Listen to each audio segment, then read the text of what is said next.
What is going on, Notre Dame fans? Mike Singer and Tim Hyde. We're live on the Blue and Gold YouTube channel. It is a Tuesday night. Sorry, I know for the longest time we've been going Wednesdays, and now we're Tuesday, and then it's a Wednesday, and then it's a Tuesday. It's a little bit of summer craziness around here for both the Hyde household and the Singer. So, yeah, to avoid kind of the 4th of July, getting too close to the 4th of July, we moved this to a Tuesday. Tyler Horka will not have his show tomorrow. Jack Sobel's off this week. Tyler's got some stuff going on. So we will have a show Friday afternoon, my recruiting show with Kyle Kelly. So still we'll provide some good YouTube content for you guys this week. Tim, how's the boathouse? How you doing, my friend? Oh, boat's rocking. The lake's been awesome.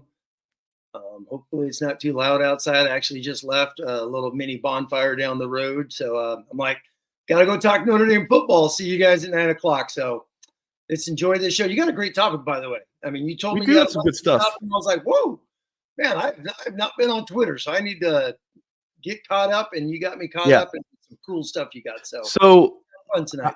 I am not about to compare you and Kyle Kelly to Loose Emoji, but I sort of am at the same time.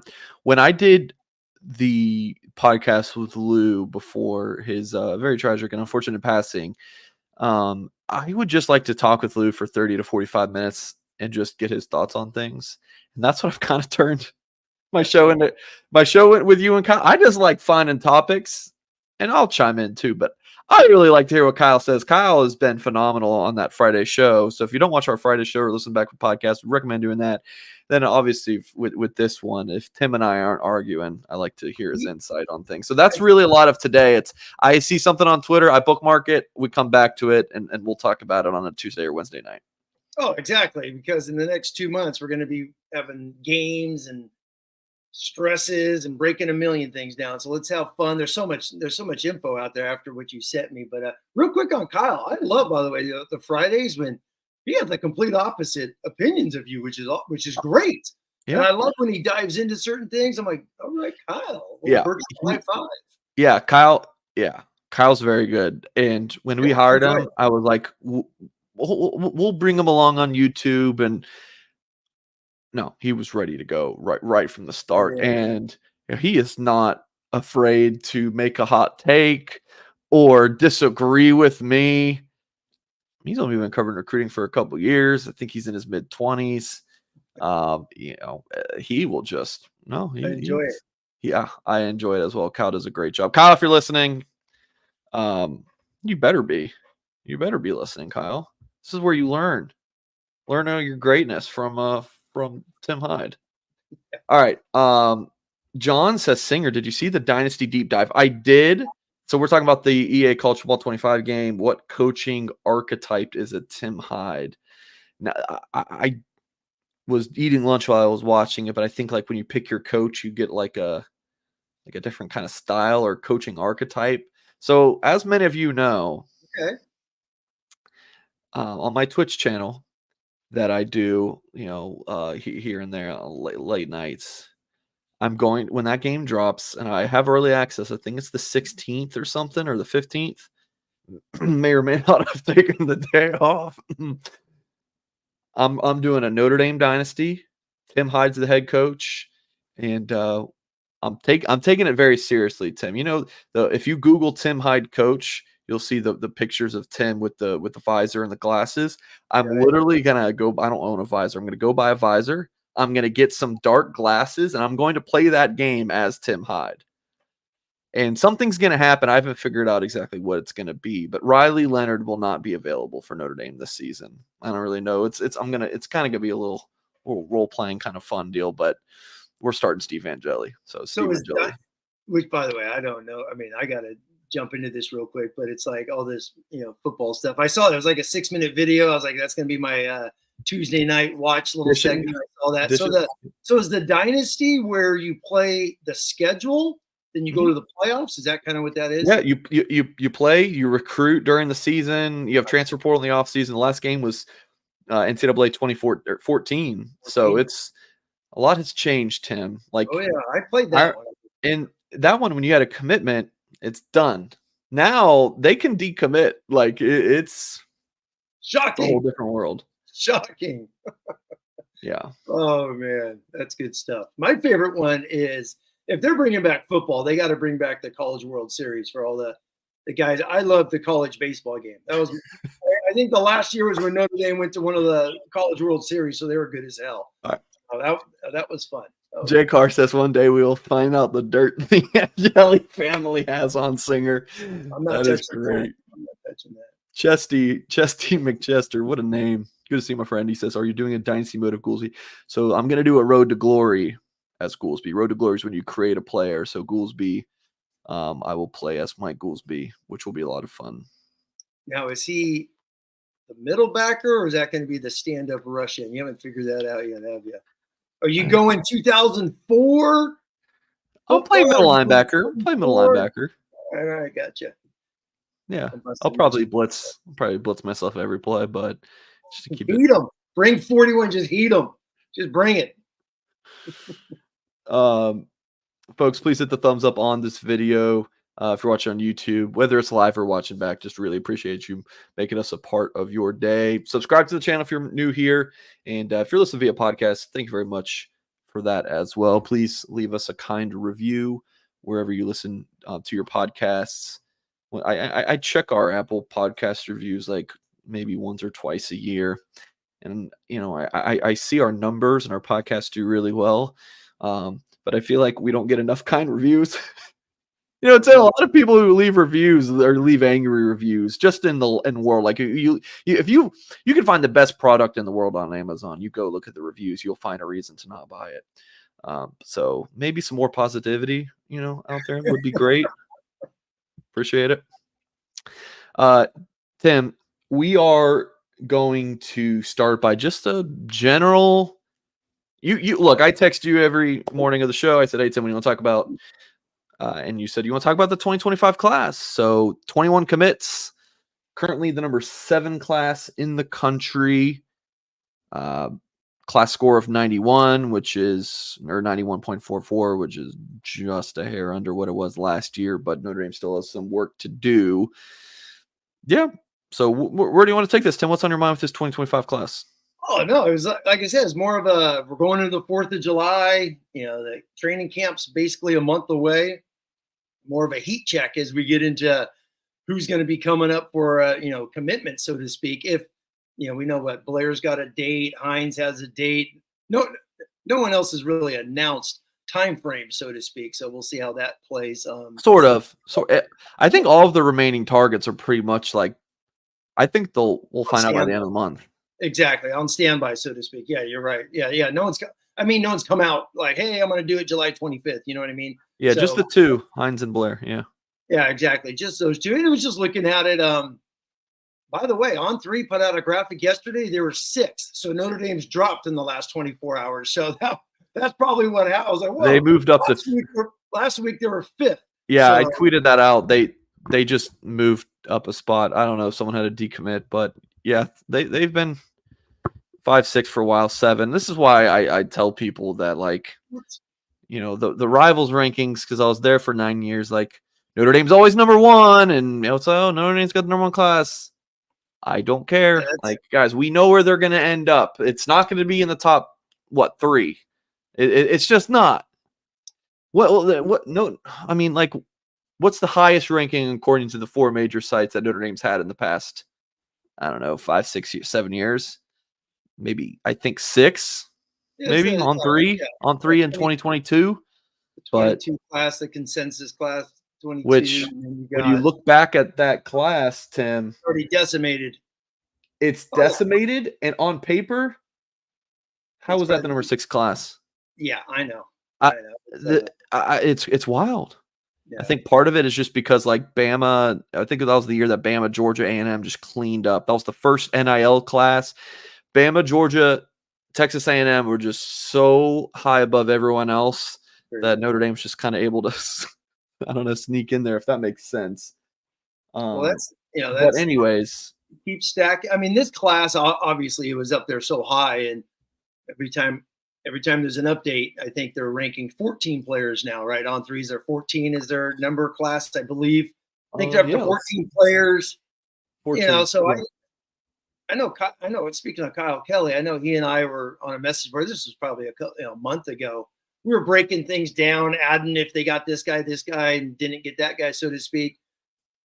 It's even though there's some heavyweight dudes coming on, even though there's some the top 100-ish, top 150 type players still ahead, class is probably going to finish in between that 9-11 range. It just is. Yeah, it just is when you look at it. Obviously, there's going to be some guys moving up. Dudes can move up a little bit, but as you know, Mike, if someone's moving up, someone's moving down. So yeah. when you balance it out, if they're right in that 10th ranked class, then that'll be 4 straight classes in that realm, right in that range. Is it enough? Who are the top 3 classes right now? It's going to end that way. So Ohio State, Alabama, Georgia, right?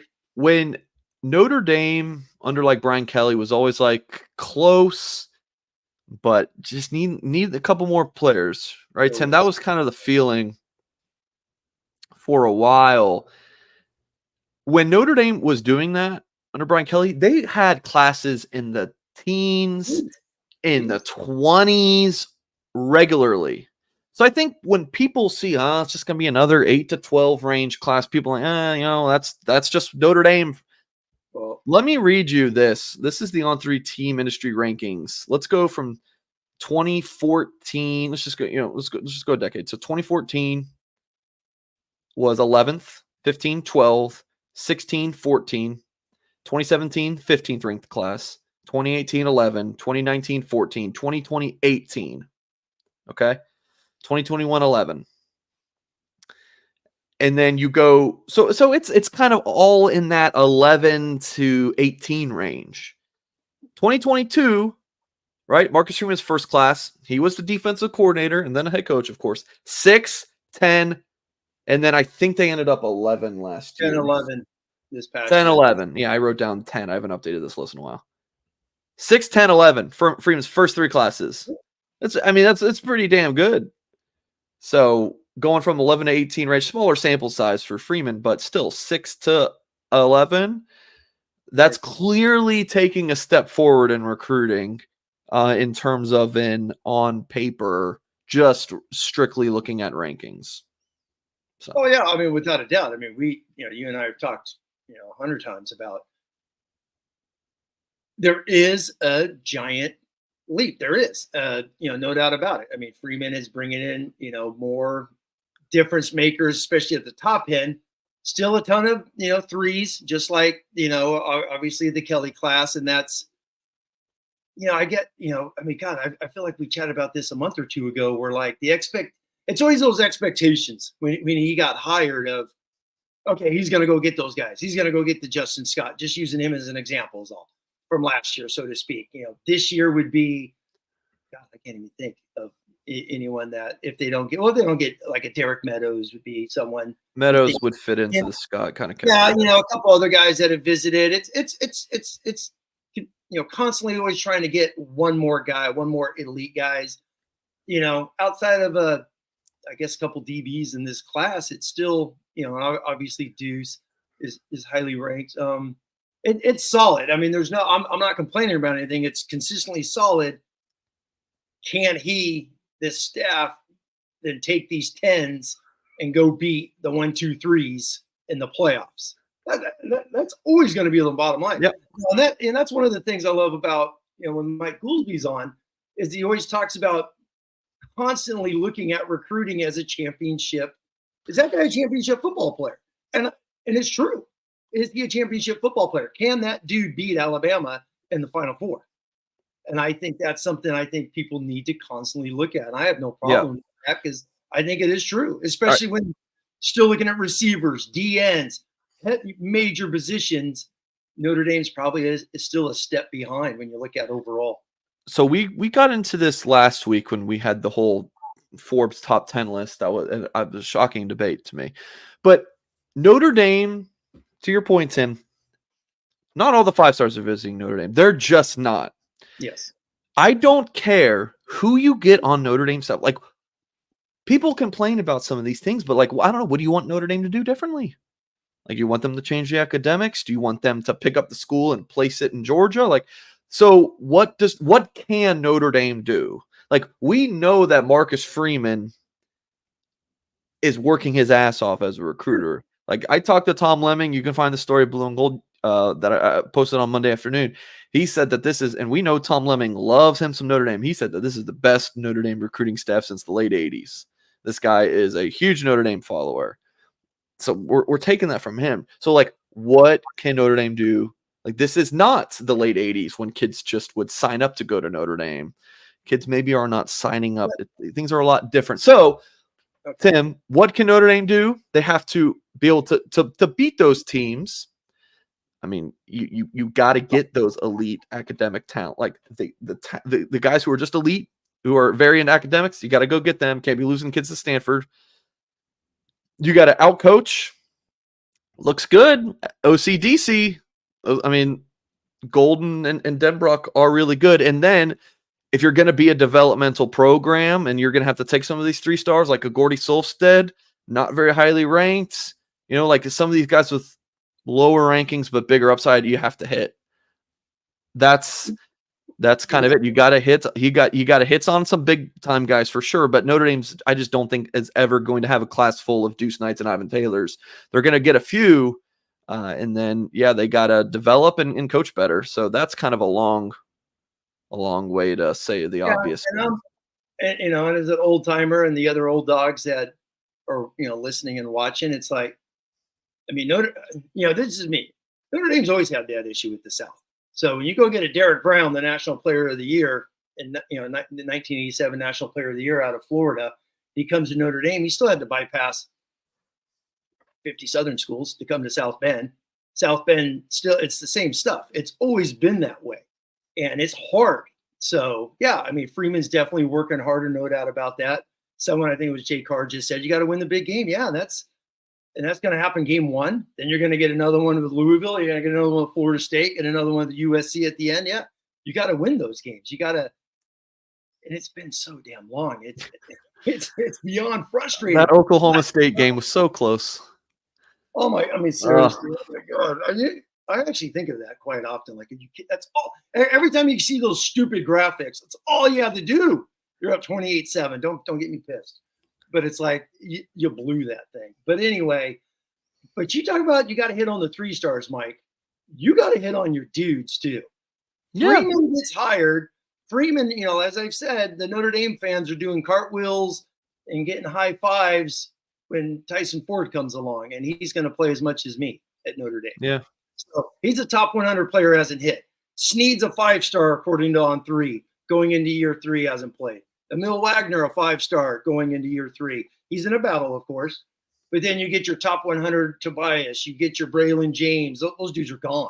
So you got to hit with these high-end guys as well. And some of those guys have not hit in these last few years. So it's just a balance. But that's why you just got to coach your ass off, man. If you're going to recruit top 10 classes, number 10, awesome. That means you're there. That means you're right in the fight, ready to go to war. And now you just got to get out of your own way sometimes, and let these guys go play their butts off, and see how it goes. I'm a believer. I've said it 1,000 times. Notre Dame's going to win a national title. Who's that coach? We'll find out. But it's a vision. It's experience. I also believe some of those guys in the South. It's tough to come to Notre Dame when you have a rookie head coach and he's still trying to prove himself. When you could go to other programs. Yeah. And it's just closer to home and playing the SEC, so to speak. 3 quick things. One, JD Piquel, who does a really good job with the On3 National channel, he says, don't let Marcus Freeman start winning playoff games. Marcus Freeman starts winning playoff games, and then there's more proof in the pudding. It's going to be dangerous. I kind of went through some of my points with the coaching, hit on your 3-star, quarterback. Get an elite quarterback. Get a truck, not a trailer, at the quarterback position. That will definitely help as well. Is it quarterback or is it wide receivers? And that's my old point. Notre Dame is still, to me, Outback Bowl level when it comes to wide receivers. That's what I'm still waiting for is who are the dudes. We always talk about quarterbacks, but if you don't have a dude to throw it to, if that son of a gun can't get open, and Clemson and their 3rd string corners are locking everyone up, and press and stuff like that in that game because they had all backups in. It's wide receivers, man. I know we constantly Notre Dame talks about quarterbacks, but Trevor Lawrence didn't throw to stiffs. They weren't stiffs at Clemson. Alabama has not had stiffs when they're boat racing people. Those Georgia guys are legit.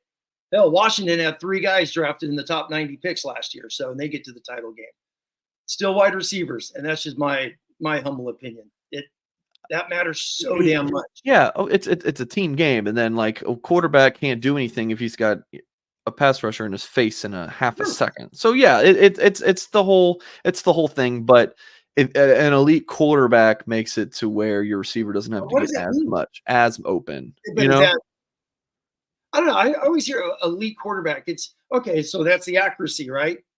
So that's just being on target all the time, seeing things. Yeah, it's everything. I agree. So okay. Notre Dame is still a working project. With these guys that they have recruited. So are they ready to go this year? Who knows? That's Deuce Knight's biggest thing is, well, we got to give them a couple years. And I just rip my hair out. Like, how many more years are we giving? So that means Angeli Minchie Card need to be a dude in 25, 26 if we have to wait for Deuce Knight. So, Mike, it never ends, man. It never ends. I'm talking about the shows. We have content for years. And then my third point was John says, does getting the 5th seed mean that our playoff game would be against the non-Power 5 automatic bid? No, I mean the non-Power 4 or whatever you want to call it, Core 4, Power 4, they could be the 6th seed, 7th seed. It's just the highest ranked, G5 school gets in, but that doesn't mean they're automatically the 12. I think most years they will be. Like the year Oregon knocked the doors off Liberty 70-0 or whatever it was. But some years, you could have an elite program. I think that's just the pop consensus. Up from the G or like an elite season from a G5 that like Central Florida that year when they were in or Cincy obviously a couple years ago, when they were in the AAC. Yeah, I mean it could definitely happen, but the consensus moving forward is they're going to more than likely be that 12 seed. Tim, moving along here. Now we're kind of getting into go through our different topics. So this was from last week. The EA Sports College Football 25 came out with its preseason rank. Let's actually go to the positions first. Or I'm sorry, like both sides of the ball. So Notre Dame offense had an 85 rating, which was 17th best in the country. The defense had a 90 overall ranking, which was 6th best. Thoughts on the defense, Tim? There's one school that appears on this list that is shocking to me. Can you pick it? Can you look through that? Yeah, I mean the buzz is it's EA Sports, man. They want to create hype. It's Colorado. I keep seeing like the On3 Twitter account posted like 10 predictions from Andy Staples, and one of his predictions was Colorado's going to make a bowl game. I mean, shit. Pardon my French. They have the 20th best defense. Is this offense here? Yeah. And the 8th best offense. I hope they make a bowl game. Are you kidding me? Yeah, Colorado, the 20th best defense. First off, how do you rank Colorado when they have 100? It's all new players. How do you rank these guys? Outside of the top 2 players. Crazy. So, all right, so the defense, Notre Dame 6. Any thoughts on this top 25? No, I just went the overall one. Okay. Yeah, the defense, offense, it's solid. I mean, I can see Notre Dame in there, where they're at ranked wise. Everyone knows they're going to be a top 10 defense end of the year. That could be probably one of the best ones, Notre Dame history, probably if things go right. But what I like, when I see these power rankings and these, Mike, I go right to the playoffs. Do you know what the playoff matchup would be? Notre Dame, Utah. Number 8 Notre Dame hosting number 9 LSU. This is 7. Oh, 7-8. No, you got to bump. You got to go backwards, right? Because you got to bring in Clemson would be the yeah. 12, which would be Utah at 10. So Notre Dame goes down to 8, hosting LSU. So I know But I mean, I love looking at these things. You got Georgia, Ohio State, Clemson, Utah with the byes, Oregon hosting the group of 5, Alabama hosting Michigan, Texas hosting Penn State, Notre Dame. I did this tonight at karate. I started going over this, and I was looking at my daughter. I'm like, "Hey, you want to go to this game, sweetheart? Notre Dame, LSU." She's like, "Who's LSU?" I was like, "You don't want to know." But seriously, if this was a thing, Notre Dame fans would lose their minds if they're hosting Brian Kelly and the Go Tigers. That would be awesome. Yeah. I mean, all of these. We talk about this almost every week because there's all these new polls coming out constantly, and it's like Notre Dame is consistently in this 8-9 range. So well, or outside the top 30. Yeah, or outside the top 30. Yeah, we'll get into that guy's rankings when he comes back. But they're consistently in that 8-9, which then goes to. So if you're an 8-9, man, what is the? And it's gonna be wild because that goes back to the whole all the Notre Dame fans. It's like, what would you be happy with? Obviously beating LSU. I mean, obviously we get that, but is it one and done? Like what would you accept? Like what would you find a successful season? Is it one and done? I mean, let's just say the beholder. We're playing Ole Miss, Penn State, whoever it is. Let's just get into that. So you home game, but then you got to go play a neutral site versus Power 5, Power 4, whatever they are nowadays, and you lose that. Is that still a kick in the pants at the end of the day? So that's going to be it's going to be an interesting feeling to see how this thing is. Because if they're 8, because I'm a believer that they only host at 11-1. I don't think 10-2 they'll get a host. So they're picking them to be 11-1 as the 8 seed, and we'll just roll for that. I think if you polled, and Notre Dame fans were being very honest, and it was a wide range of fans from different age groups and everything. I think the most common thing of, if I said, what is the least that you would accept, right? Just like, what would make a successful season? Yeah, a national championship. Everyone would say, yeah, let's. But like, what is the least amount you would take, right? I think the consensus would probably be win at least one playoff game. And I think most people would be okay with that. They would see that as at least a successful season. I know there's going to be some people who yell at clouds who are going, no, Mike, I only accept national championships. This is Notre Dame, damn it. Yeah, okay, yeah. But I think the majority would be like, realistically looking at this season, this team, that it would be, if you win, of course we want to win the whole damn thing. Yeah, got you. But at least one game, and then the next one would probably be win a second one. But it's like, so you're right back to beggars can't be choosers. We haven't won a big game in 30 years. It's like, hey, like let's at least get one and then go for 2. Well, that's and that's the interesting thing is, how do we start? Is the big game the first playoff? I mean, to me, as I've said, just making the top 12, that's a New Year's Six bowl. That's the old BCS. That's the same formula. Now, if it is against Liberty, if you beat Liberty in the first one, but if they do that, that means they're 12-0. They're hosting. They're the 5th seed. We're fired up as high hell. Who cares? You go spank the 12, and now you go play the Big 12 ACC champ at the 4-5 in a neutral site. All right, let me ask you. Just going. Are going to get hyped. Just going to my thing about what would you accept.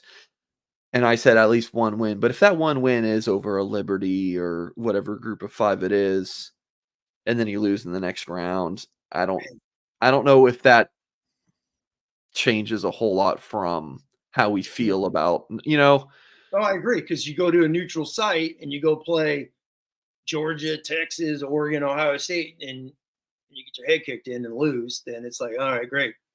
That feels like, the Fiesta Bowl against Ohio State again. It's like, you know what I mean?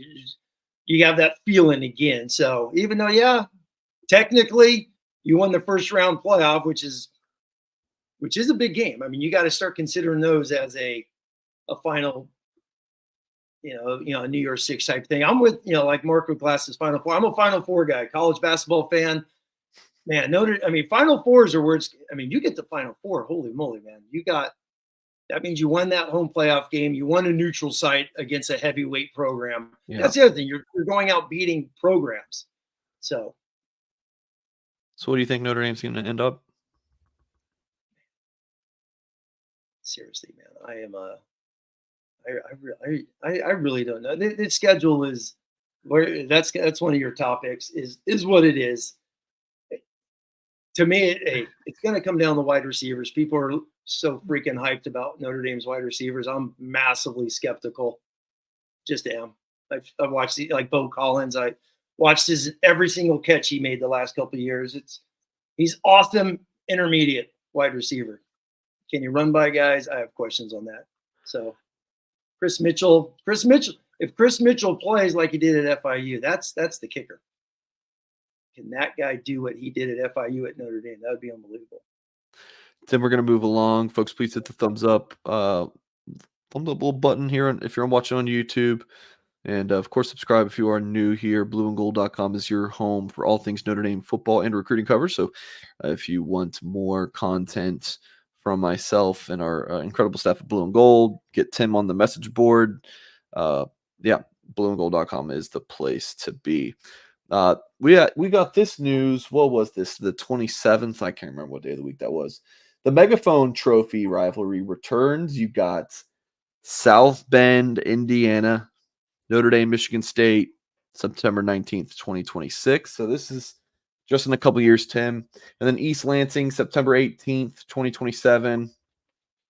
Thoughts on Notre Dame playing Michigan State again? You excited for this? Do you not care? What do you think? I would rather play Michigan State than NC State. So yeah, I like this.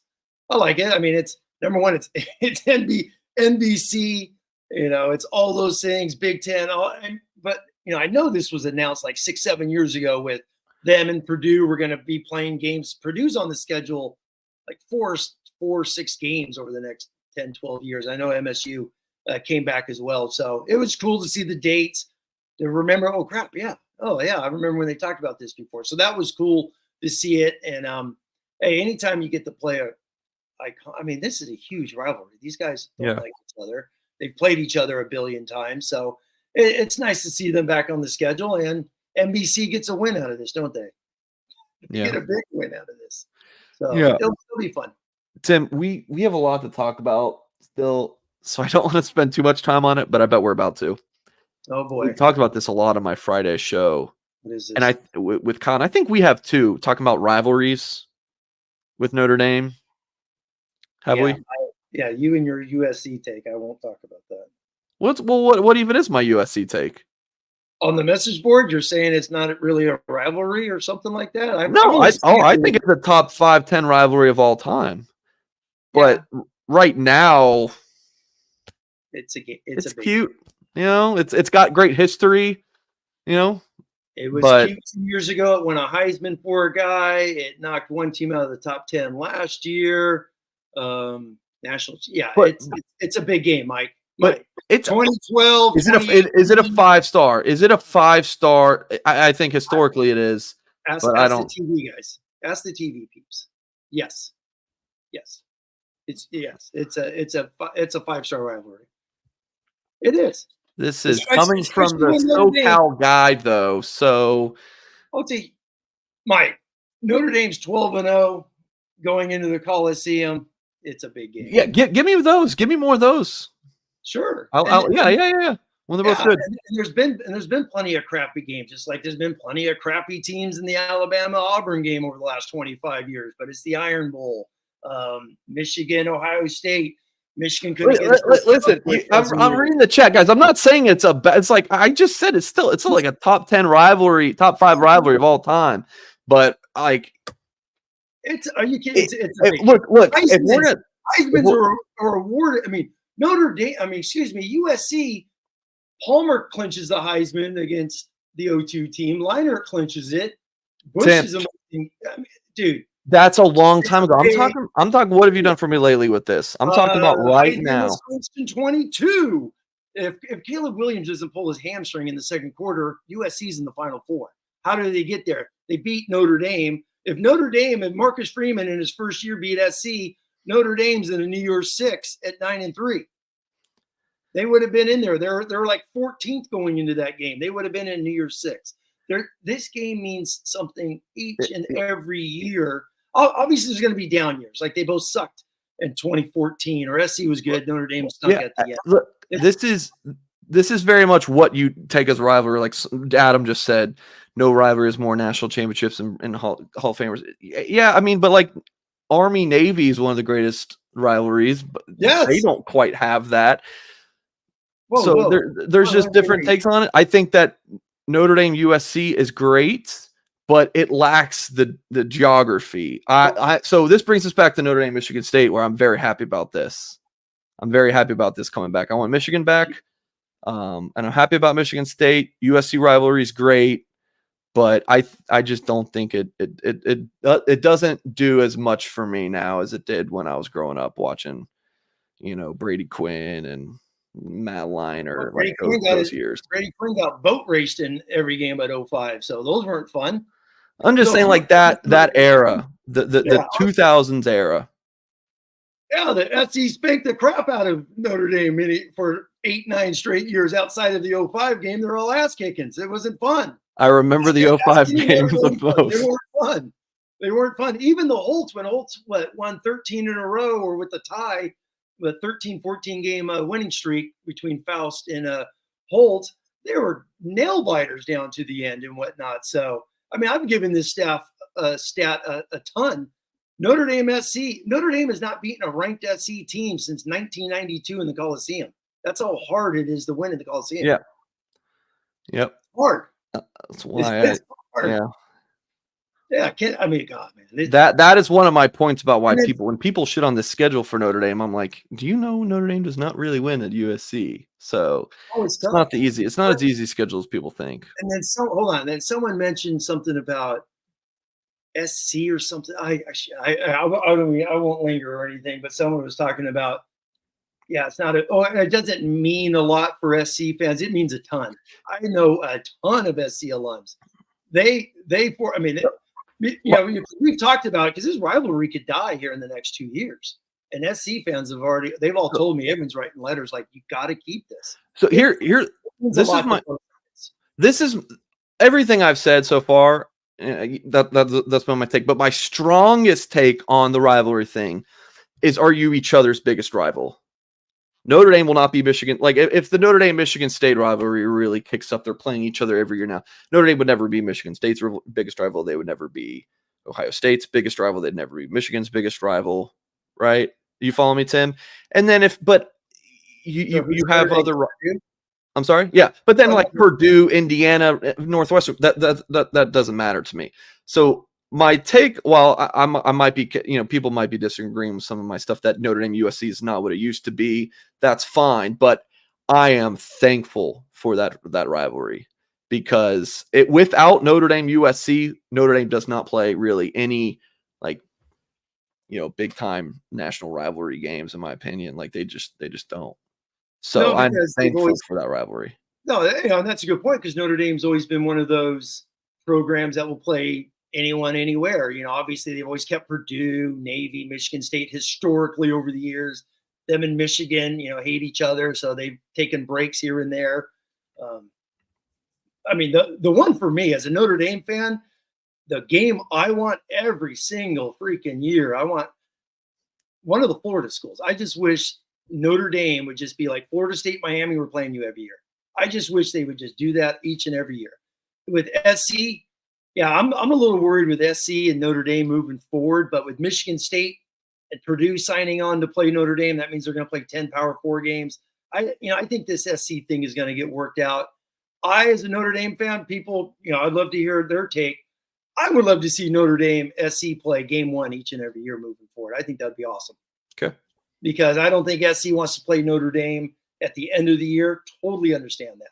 So just do what they used to do with Michigan back in the day. Play game 1. Let's get after it. So we'll see what happens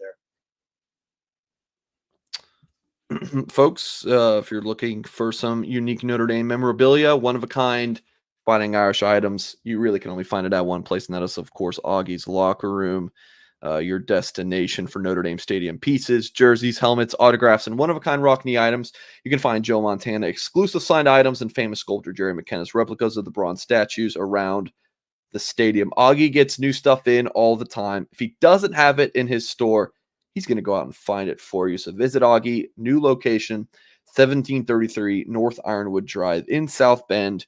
Moved into that location, I believe, in October 2023. So if you haven't been there since then, make sure you note new location, 1733 North Ironwood Drive in South Bend. Head over to Augie's store and see the vintage helmet display dating back to 1890. He's got some amazing stuff, guys. You're going to want to check it out. You can visit the full online store at augieslockerroom.com. Give them a call, 574-277-6363, 574-277-6363, augieslockerroom.com. John says I'm a UCLA plant. I don't know about that, because I also said that, like, I think USC or Notre Dame's a bigger rival for USC than UCLA, just for my 10,000 foot view on it. Would you agree with that, Tim? Well, that USC is bigger for Notre Dame than you. No. USC, UCLA. Yeah, it's those two hate each other. Are you kidding me? I mean, okay, but do you think that UCLA is a bigger rivalry for USC than Notre Dame is? Notre Dame SC is just tradition. We play you. We don't like you. You win a ton of games. We win a ton of games. You got a million Hall of Famers. We got a million Hall of Famers. It is tradition. I mean, that's just what they do. We're two of the biggest brands in the history of college football, but straight blood hate is SC UCLA. So those guys hate each other. It is nuts, man. I've been at those games. I don't know that rivalry as much, so I'm happy to hear from you. That's interesting. Obviously, national scale. It's not Auburn, Alabama, right? But it's it's like Georgia Tech. There's been talks with schedulings that they don't play. People don't realize that those guys hate each other. Clemson and your neck of the woods, Clemson and South Carolina. So, you don't hear about that a lot. Those two hate each other. But USC, UCLA is big. Notre Dame SC is meaningful. How's that? I think Notre Dame USC. Look, the rivalry thing. This is a subjective conversation. So Tim's angle on it is different than mine. For me, growing up as a Georgia Tech fan, we could have gone 1-11.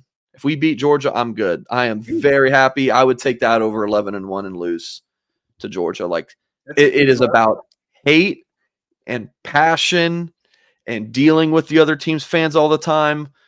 Whereas, I get Notre Dame's a national fan base, so you guys may live near, Los Angeles. You see USC fans all the time. Like, so, it's a little bit different for the Notre Dame fan base. But yeah, for me growing up, it was, I picked Georgia Tech because as a kid, 'cause I hated Georgia, and the rivalry thing is just different. So there's different strokes for different folks. Yeah. And just 12 seconds off of that, like Jay Carr says, what was a bigger game last year? Of course it's Ohio State.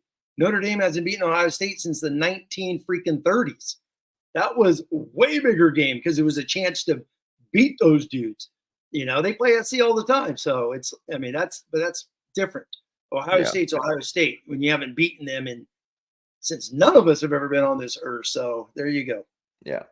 So it's different strokes for different folks. Obviously, I'm the outlier according to the YouTube chat, and I'm sure the comments afterwards will slam me. But it's not the first time; won't be the last. And I'll go my top three. I'll just throw out SC, Notre Dame. I won't even count. Obviously, it's the Iron Bowl. Michigan, Ohio State is just. I watch it each and every year. It's awesome. And I'm just an old school. I love the Miami Florida State game. It's just awesome. Fantastic. It was great last year too. So where would you rank Notre Dame? Like top 5? Oh, without a doubt. I would have them in the top 5. So yeah, I'm right there with you. So right. Historically. Good to go. A Heisman winner, Mike. A Heisman winner was just awarded in that game. But anyway, go on. Okay. It doesn't matter. It was Notre Dame. That's what matters. Okay. I talked about this with Goolsby a couple weeks ago. Did you watch that show? Where we talked about this?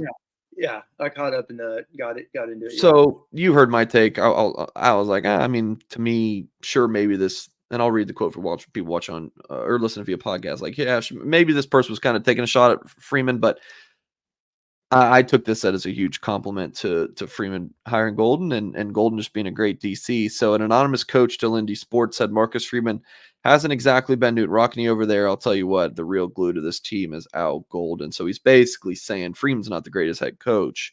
It's Al Golden that is the glue. Is this a nothing burger to you? Is this something not like when you saw this? What is your take on it? Yeah, I mean, I could agree with the quote and say, yeah, he's the glue, meaning it's the whole reason why he was hired. The whole reason why Jack. I mean, Jack he's a Jack Swarbrick guy. He's the one that. I mean, it's not like Marcus Freeman knew who Al Golden was, and he sat back and I want Al Golden as my DC. This is a Jack Swarbrick thing. I mean, there's tons of evidence about that out there. So, he wanted an old dog on the staff. You got a guy who's a 2-time head coach, a guy who's been in the NFL. Heck of a resume on him, and they got him out of the NFL. So this was a big win for Freeman, Jack Swarbrick, those guys to get him into Notre Dame. And you could say, he probably is the glue. I'm saying this is a positive for Golden and Freeman as a whole. Nothing negative against Marcus Freeman or whatnot, but he probably is the glue. I mean, the way. Just thinking real quick, I mean, Marcus Freeman's talked 1,000 times about Al Golden in press conferences, practice plans, he's changed things up, makes suggestions all the time. Wish he would have suggested get the 11th guy on the field, but we'll never know, Mike. Where's the Duke audio for that game on the video? God, man, I keep going back to that thing. But anyway, he probably is the glue. He's the old gray hair. As Goolsby said, which is true. It's good to have older, experienced guys. Al Golden could be the head coach at Notre Dame. If he was the head coach tomorrow, I don't think anyone would be upset. Yeah, got experience. Yeah. He's been a winner. He's been around the block 1,000 times in his life. So I looked at that as a positive that Freeman has this guy he could trust. And I think he's going into his 3rd year. I think that's huge for Marcus Freeman, who took this job just 10 years. This was is interesting to look at. 10 years before Marcus Freeman became the Notre Dame head football coach, he was coaching in the MAC. And now he's the Notre Dame head football coach. He was a MAC assistant, not even a DC, just some little assistant coaching guys, 6 foot, 212-pound linebackers, a bunch of meat potato guys. And now he's in Notre Dame, and he's like, holy crap, I'm at Notre Dame. I'm going to get some dudes around me, and he does. This is a hell of a football staff he's got around him. So I looked at that as a positive comment. The dig about Rockne, that's kind of stupid. Yeah. That I agree. Yeah. It seemed petty, people just hiding behind being anonymous, but I looked at it as the praise for Golden, and at the end of the day, Freeman hired him. I think there's like different glue. Like, I think if you look at the recruiting office, who could you not afford to lose? Like Chad Bowden, you can't and then so Freeman has his own, different. He's not the in terms of head coach, doesn't have that experience, but he brings it's like a car. You have a lot of different parts. And Freeman is, like the front facing part of the football program.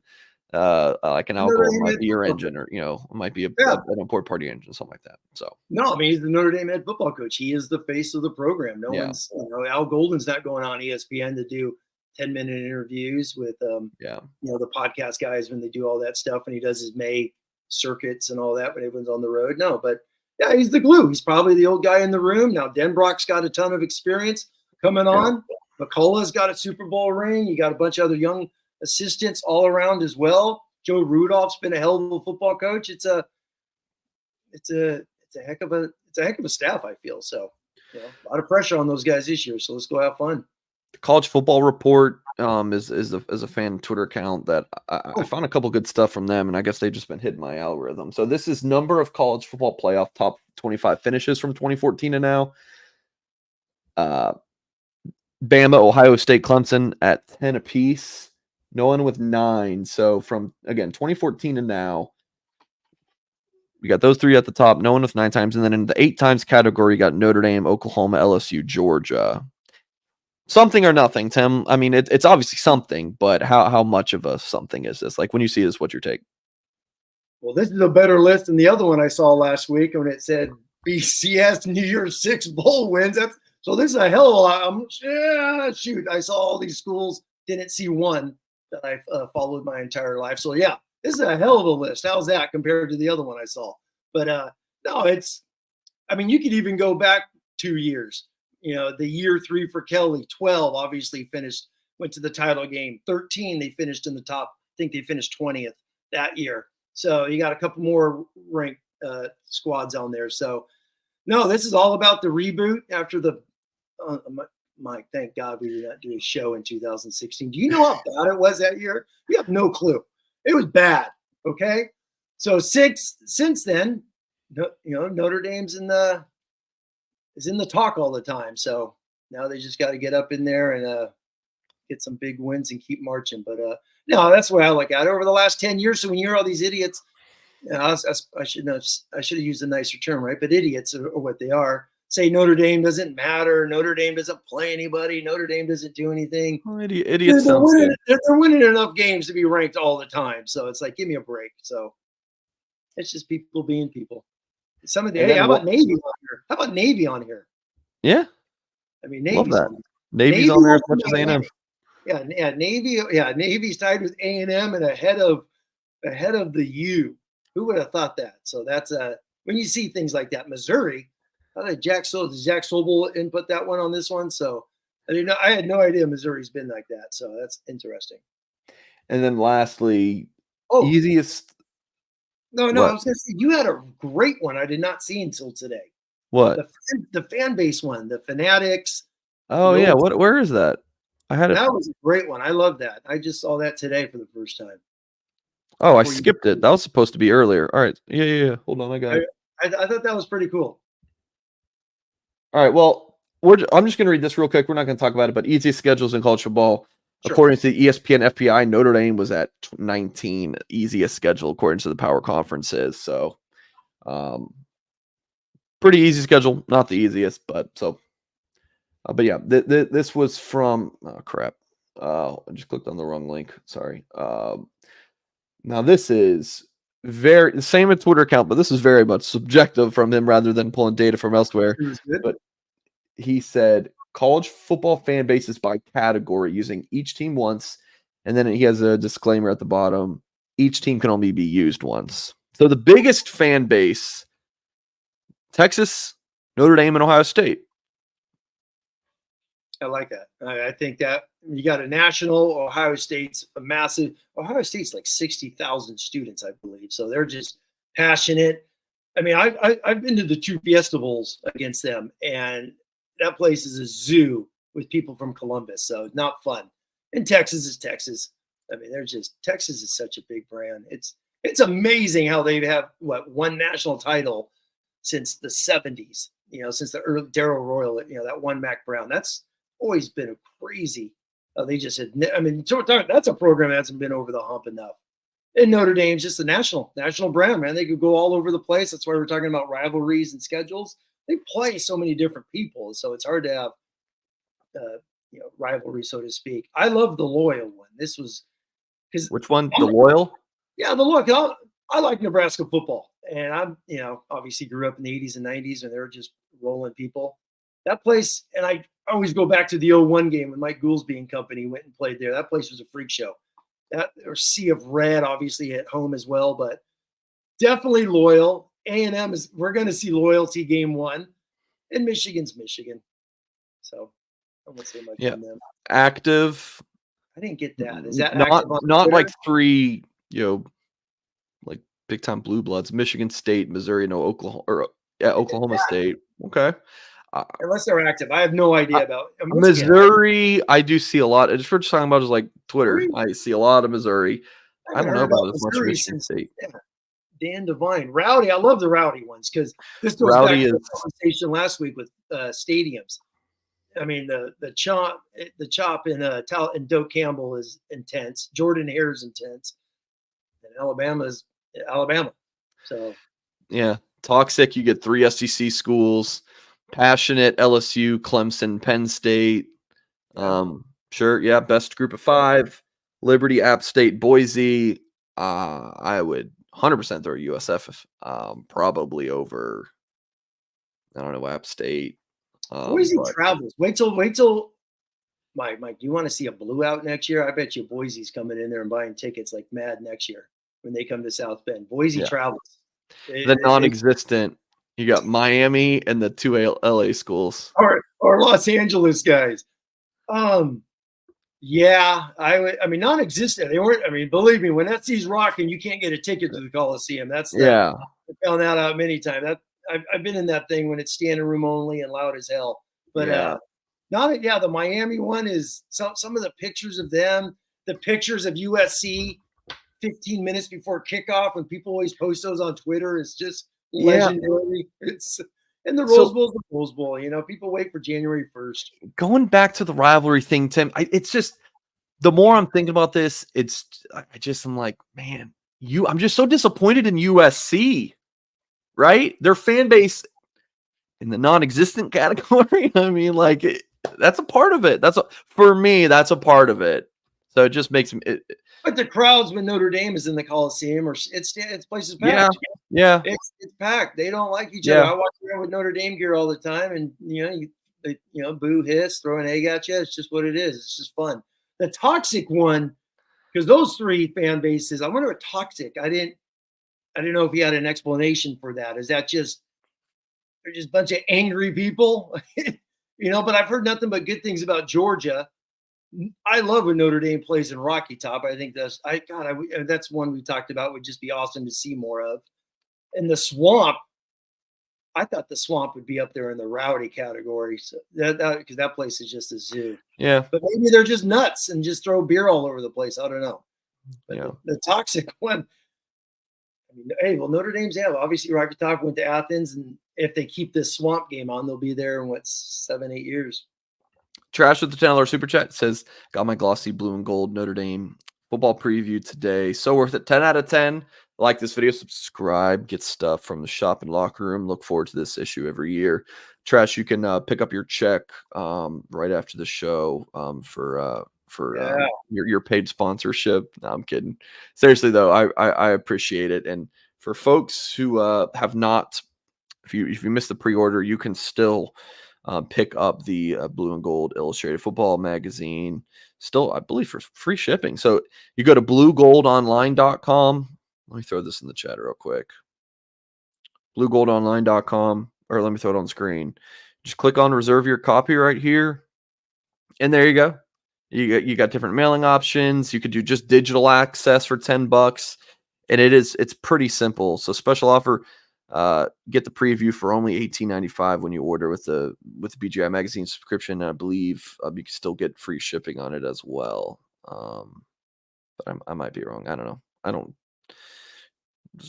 But anyways, yeah. So please, 160 pages, in-depth analysis of each position group, player features, opponent previews. I had an interview with Deuce Knight that I did at the end of May that I never posted on our website. I made it magazine exclusive.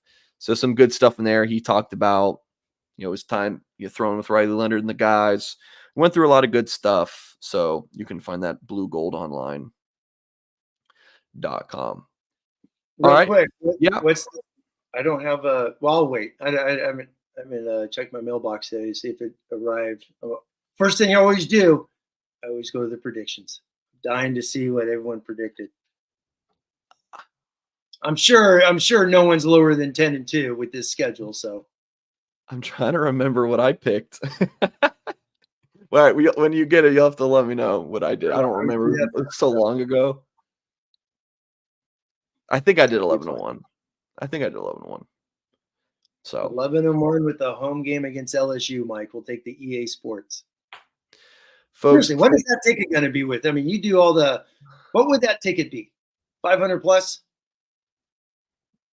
It's got to be for a home playoff game in South Bend, Indiana, in December. LSU. There is, against Brian Kelly and LSU. There's no precedent for me. Like, gosh, I have no idea.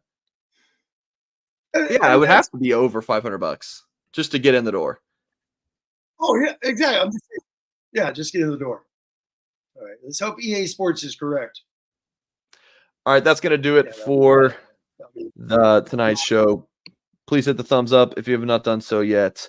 Blueandgold.com, your home for all things Notre Dame football and recruiting coverage. Really appreciate you guys tuning in.